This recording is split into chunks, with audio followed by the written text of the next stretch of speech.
नमस्कार मित्रांनो, माझ्या मार्केट चॅनलमध्ये तुम्हा सर्वांचे स्वागत आहे. आज जी काही मंथली एक्सपायरी झालेली आहे ना, परफेक्ट ट्रॅपिंगचं एक्झाम्पल ज्याला आपण म्हणू शकतो ना, ते आजची एक्सपायरी आहे. म्हणजे पूर्ण आठवडाभर एक चांगली मूव्हमेंट, म्हणजे गेले 8-10 दिवस चांगली मूव्हमेंट होती. निफ्टी असेल, बँक निफ्टी असेल, फिन निफ्टी सगळ्यांमध्ये. पण जेव्हा एक्सपायरीचा दिवस येतो ना, तर एका साईडवेज मार्केटने पूर्ण एक्सपायरी होताना पाहायला मिळते. तसं पाहिलं तर दिसतंय की लोपासून जवळजवळ 200 पॉईंटची रिकव्हरी आली. पण ही जी रिकव्हरी होती ना, अगदी पहिल्या तासाभरामध्येच आपल्याला होताना पाहायला मिळाली. आणि त्यानंतर एक छोटीशी रेंज 40-50 पॉईंटची रेंज बनवली आहे आणि त्याच्यामध्येच पूर्ण एक्सपायरी झालेली आहे. म्हणजेच आज ऑप्शन बायरला खूप काही मिळालं नसेल म्हणण्यापेक्षा त्यांना बऱ्यापैकी आज लॉस सहन करावा लागला असेल, ज्यांनी ॲव्हरेज. कारण का या सिच्युएशनमध्ये काय होतं, प्रत्येक कॅन्डलला एक अपॉर्च्युनिटी आहे असं वाटत राहतं आणि मग नवीन ॲव्हरेज करणं किंवा नवीन पोझिशन बनवणं हे सुरू राहतं आणि अल्टिमेटली शेवटपर्यंत तो लॉस वाढत जाताना पाहायला मिळतो. आता यानंतर उद्याचे जे कामकाज आहे ते कशा पद्धतीने होऊ शकतं ते आपण या व्हिडिओमध्ये पाहणार आहोत. त्या अगोदर तुम्ही आपल्या चॅनलला सबस्क्राईब केलं नसेल तर नक्की सबस्क्राईब करून ठेवा. आता सगळ्यात महत्त्वाचं काय, मी 2 दिवसापूर्वी हे जे म्हटलं होतं ते अजूनही मला तसंच वाटतं की ॲटलिस्ट मार्केटला जरी खाली जायचं असेल ना, तर 24,000 टेस्ट करणं खूप गरजेचं आहे. म्हणजे ज्या पद्धतीने पोझिशन बनत आहेत, तर एकदा तो SL हिट होणं गरजेचं आहे. जे शॉर्ट पोझिशन आहेत 23,800च्या आसपास, त्यांचा SL हिट करण्यासाठी मार्केट 23,950 24,000 एकदा जाऊ शकतं. आता उद्या जर मार्केट पॉझिटिव्हच राहणार असेल तरीही मग तिथे जाणं ऑब्वियस आहे. पण जर मार्केटला पॉझिटिव्ह राहायचं असेल तर उद्याचं क्लोजिंग हे 23,810च्या वरती जर आलं तर मार्केट अतिशय पॉझिटिव्ह असणार आहे, हे लक्षात ठेवा. का तर मागच्या महिन्याचा जो काय हाय आहे ना, तो 23,800च्या आसपास आहे. 23,807 आहे प्रिसाइजली. जर त्याच्यावरती उद्याचं क्लोजिंग येत आहे, शक्यता आहे की त्या पद्धतीचं क्लोजिंग होऊ शकतं. कारण का उद्या मंथली कॅन्डलचं सुद्धा क्लोजिंग आहे, वीकली मंथली कॅन्डलचं उद्याचं क्लोजिंग असणार आहे. त्याच्यामुळे या लेवलवरती फोकस करा. आता याच्यामध्ये आपण ट्रेड कसं प्लॅन करू शकतो ते पाहूयात. बाकी याचा काय परिणाम होऊ शकतो आपण वीकली ॲनालिसिसमध्ये पाहणार आहोत. उद्यासाठी बऱ्यापैकी आज जर तुम्ही सेफ ट्रेड केला असेल ना, तर उद्या एक चांगला ट्रेड मिळू शकतो. फक्त एक लक्षात ठेवा, जरी आपण 600ला बंद असलो ना, डाऊन साईड खूप खाली आहे.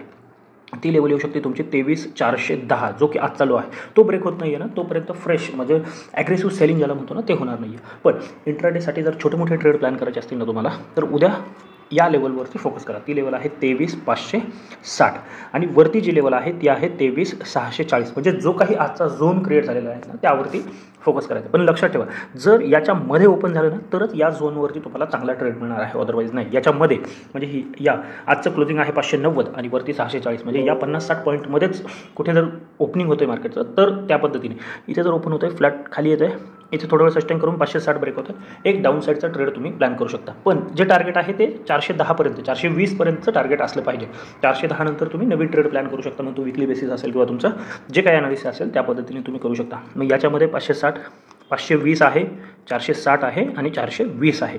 अगदी 40-40, 50-50 पॉईंटच्या टार्गेटसाठीच तुम्ही प्लॅन करायचा आहे. सेम वे जर फ्लॅट ओपन होते, मार्केटवरती जायला सुरुवात करते, थोडा वेळ सस्टेन करून ब्रेकआउट येतो आहे 640 या लेवलचा, तर अपसाईडचा ट्रेड प्लॅन करू शकता.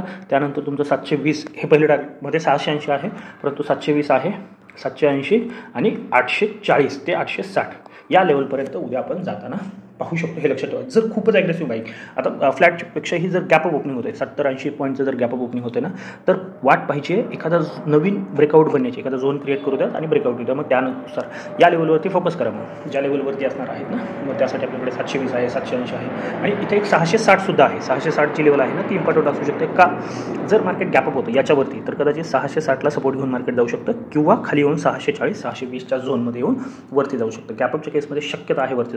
हां, पण जर गॅपअप होऊन मार्केट पुन्हा या झोनमध्ये येतं आहे आणि ही लेवल ब्रेक करत आहे, तर मोठी सेलिंग होताना आपल्याला पाहायला मिळू शकते. गॅपअपच्या केसमध्ये 560पर्यंत बाय ऑन डिप्स करायचा आहे. म्हणजे प्रत्येकाला वाटेल की या झोनमध्ये येतं मग सेलिंग नाही, तर बाय ऑन डिप्सचाच विचार करायचा आहे गॅपअपच्या केसमध्ये.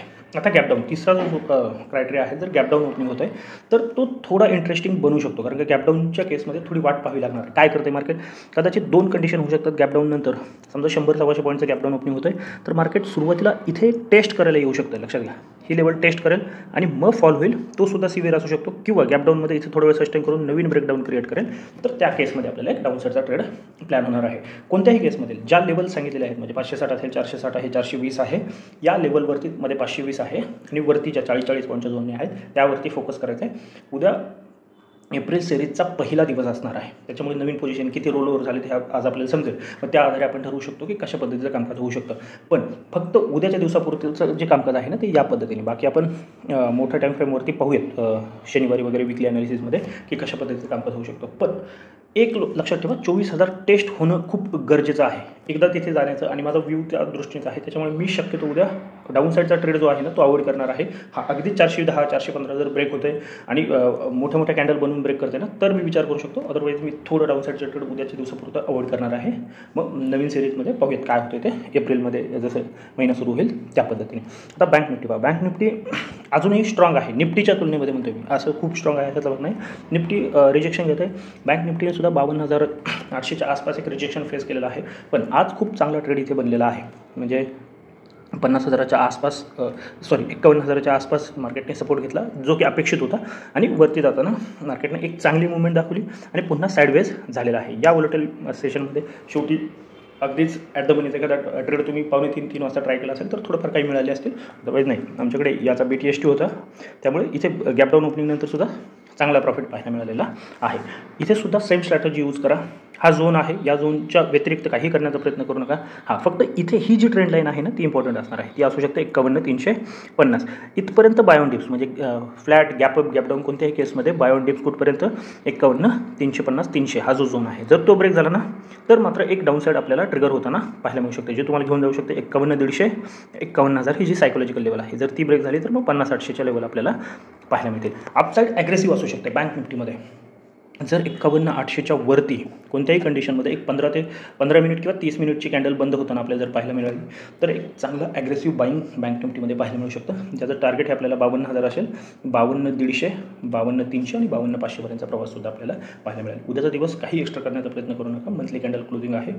जसं निफ्टीचं सांगितलं तसं बँक निफ्टीची मंथली कॅन्डल लावून पहा. तुमच्या लक्षात येईल कुठे क्लोजिंग होऊ शकते. जर ही माहिती आवडत असेल नक्की आपल्या चॅनलला सबस्क्राईब करून व्हिडिओला सुद्धा लाईक करा. तर आजच्यासाठी एवढंच. धन्यवाद. जय हिंद, जय महाराष्ट्र. Keep trading.